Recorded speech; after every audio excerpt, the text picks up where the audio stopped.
საგანგაშო ვითარება და ურთულესი პრობლემა, რომელზეც საუბარს თითქმის ყველა გაურბის რატომღაც და რადგან საუბარი ჩვენ საზოგადოებაში ცუდ ტონად არის მიჩნეული.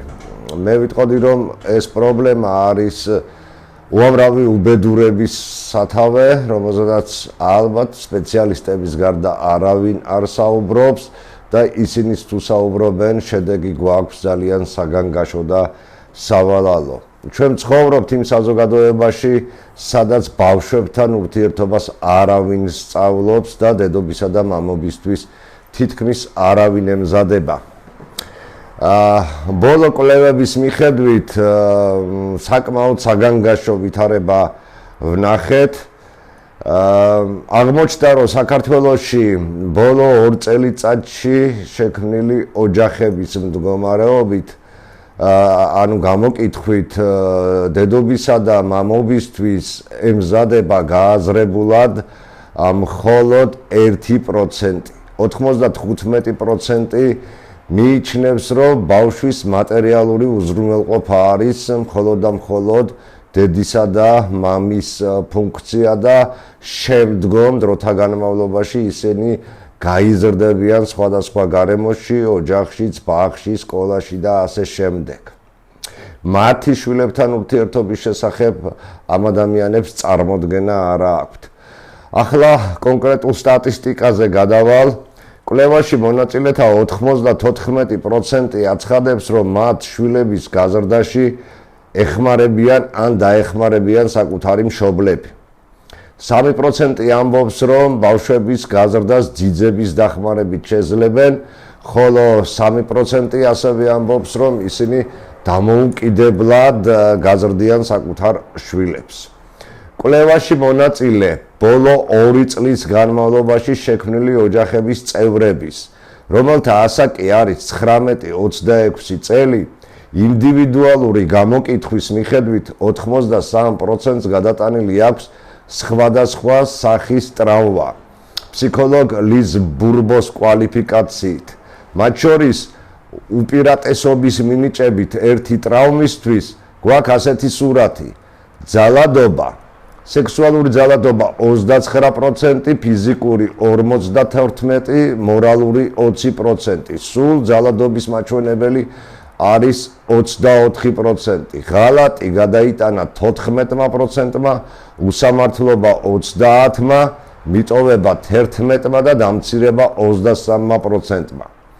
2 და მეტი ტრავმა ერთდროულად გადატანილი აქვს გამოკითხულთა 67%-ს.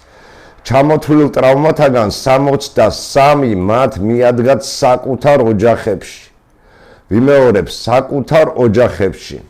37%-ს კი ოჯახს გარეთ. გამოკითხვაში მონაწილე 17%-მა არ ისურვა ან თავი აარიდა საკუთარ ტრავმებზე საუბარს. დამაზუსტებელი კითხვის დროს მათი პასუხი იყო, რომ რაღაც მაგდაგვარი მოხდა, კატეგორიულად არაფერი მომხდარა არ უთქვამს არც ერთ კვლევაში ჩართულ პირს. სულ ჩვენ საქმე ქონდა 260 პირთან, 130 ოჯახთან. კვლევაში მონაწილეთაგან მხოლოდ 5% გეგმავს ბავშვის გაჩენის ვადებს. ახლა დააკვირდით ერთ ძალიან პარადოქსულ ვითარებას, როდესაც გამოკითხულთა 94% საკუთარი შვილების აღზრდას ანდობს ან იხმარიებს საკუთარ ოჯახს, ანუ საკუთარ მშობლებს და ახლობლებს და ამავდროულად გამოკითხულთა 63% ამბობს, რომ მათ ტრავმები მიიღეს სწორად ოჯახში, რა ჯოჯოხეთისთვის იმეტებენ ისინი საკუთარ შვილებს. ანუ ჩვენ ვითარება გვაქვს იმასთან, რომ როდესაც მათ ჯერაც მოუშუშებელი ტრავმები აქვთ იმ ადამიანებისგან, ანუ მათთვის ყველაზე ახლობელი ადამიანებისგან, საკუთარ ოჯახებში, სწორედ ამ ოჯახებში უნდათ გაზარდონ საკუთარი შვილები, ისე რომ ამ წუთას არც კი ფიქრობენ ამ ბავშვების მომავალზე.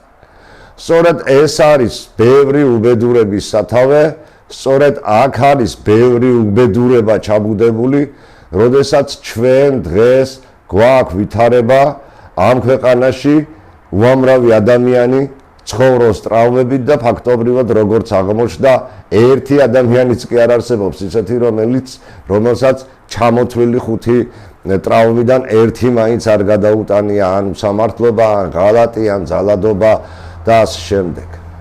და ძალიან მნიშვნელოვანი მომენტი რომელზედაც მინდა ჩემი მოსაზრება გამოვთქვა უკვე არ შეიძლება და დაუშვებელი არის რომ ახალგაზრდებს სადღაც აი ამ ასაკში 18-24 წლის ასაკში ოჯახი აიძულებდეს გახდნენ დედები ან გახდნენ მამები.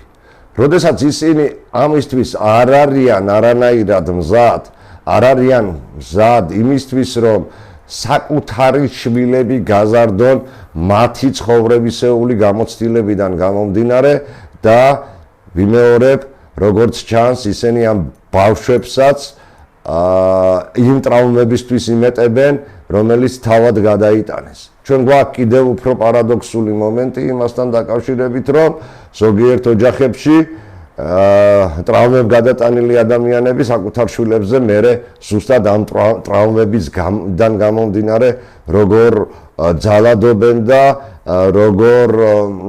როგორ იქმნება იქ ტრაგიკული სიტუაციები სხვადასხვა გამოვლინებებით. აქედან გამომდინარე მე ვფიქრობ რომ ჩვენ მშობლებმა ადამიანებმა ვისთვისაც ეს პრობლემა ძალიან მნიშვნელოვანია და სპეციალისტებმა უფრო მეტი ყურადღება უნდა გაამახვილონ იმაზე რომ ალბათ დროა დაიწყოს და ამაში ცუდი არაფერი არ არის ახალგაზრდების მომზადება და არა მხოლოდ ახალგაზრდების დედობისა და მამობისათვის რადგან მათ მოუწევთ ურთულესი ფენომენის ამოხსნა იმისი რომ გაზარდონ ნორმალური ამ საზოგადოებისთვის და მათთვის პირველ რიგში ბავშვისთვის ჯანსაღ გარემოში ჯანსაღი პიროვნება.